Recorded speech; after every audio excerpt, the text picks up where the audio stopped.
Hello.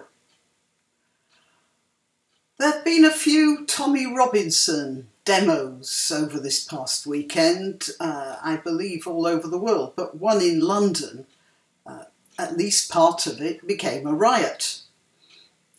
I believe they were throwing stuff at the police horses. Now, just a word to the wise guys.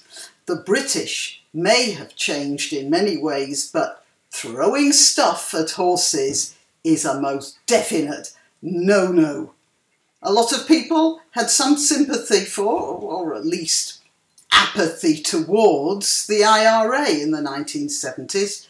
But when they blew up a lot of horses out getting some exercise in Hyde Park, well, there was no sympathy after that.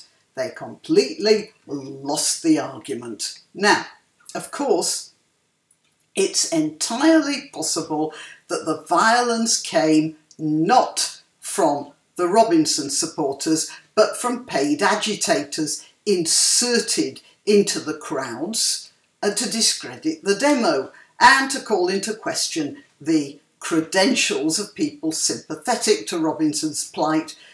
For those of you outside the UK, you should know that our police have been known to use agents provocateurs before now, and not just the odd rock thrower either. There have been some truly horrifying cases of undercover cops keeping an eye on semi-political movements like environmental or communist organisations by actually getting into sexual relationships with women involved in those groups. And in at least one case, and maybe more, fathering children and then abandoning the women when they were told there was no need for any more spying and come home now.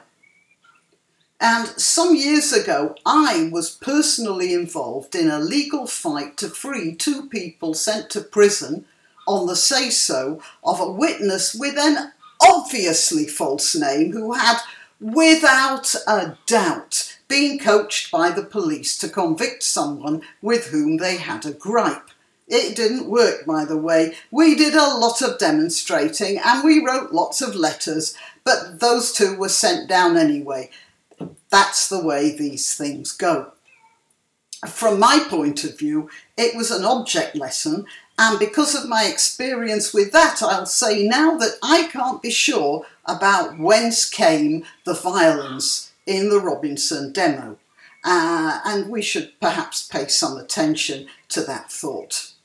But that does lead me to talk about the position of the police in all of this, and to the people from whom the police take their orders. Before I do that, what I need to do is define some terms, because probably one of the biggest reasons for Robinson's activism, and certainly the major reason that he's been sent to jail, is the existence of the so-called grooming gangs up and down the country. Criminal groups which have been getting away with unspeakable crimes, literally unspeakable, including murder over perhaps 3 generations. Many people have pointed out that these were not grooming gangs at all. They say they're rape gangs.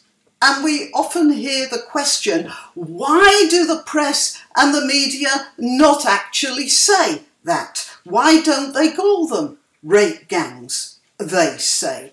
But then they go a little bit quiet because they know very well that it isn't that easy to say rape gang on television, especially when it's broadcast on the news during the child-friendly hours, which are a strict convention round here before 9 in the evening.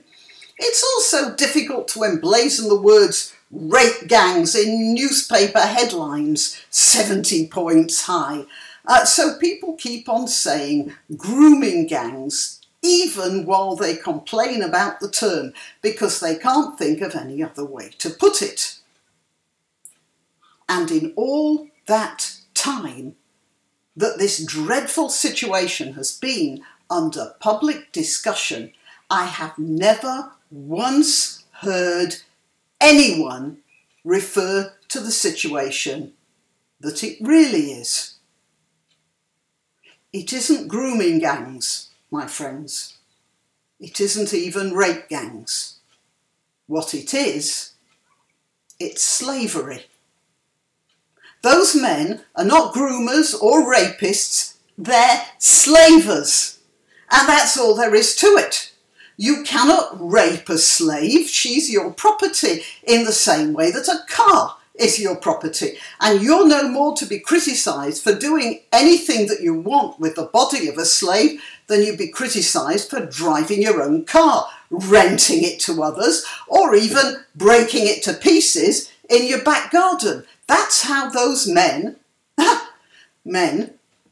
that's how they looked at those girls. And that's how the others involved in this, the police and the social services, saw them too. They colluded not in grooming, but in slavery. Let's just get our terms clear here. And actually, I can't understand why I appear to be the only person talking about it in those terms. Well, actually, I think I do know, truth be told. It's embarrassing, isn't it? When the British establishment has degenerated to the extent that it's prepared to countenance slavery for the sake of a quiet life in this land, or even, I've heard, for the sake of a few perks like money perhaps, or perhaps jobs, or perhaps votes. As for the press and the other mass media, they actually could use the word slavery. They could call these men slavers in their pre-9 o'clock news and in their 70-point headlines, but they don't. So they're in on it too. God knows why, because I don't. They use the word grooming and tell themselves it's because they're too delicate to call it rape. But they stay away from calling out what it really is, because grooming doesn't imply collusion. Grooming makes it sound like a conspiracy between groups of evil men who got together to have some twisted fun. And that's all there was to it. Slavery is something else. You can't have slavery without a huge amount of social collusion. Oh, and it also makes Tommy Robinson an anti-slavery campaigner. It's really quite easy to slam away a man who's complaining about grooming. But it's a bit more difficult to justify imprisoning someone who's prepared to make a row about slavery, isn't it?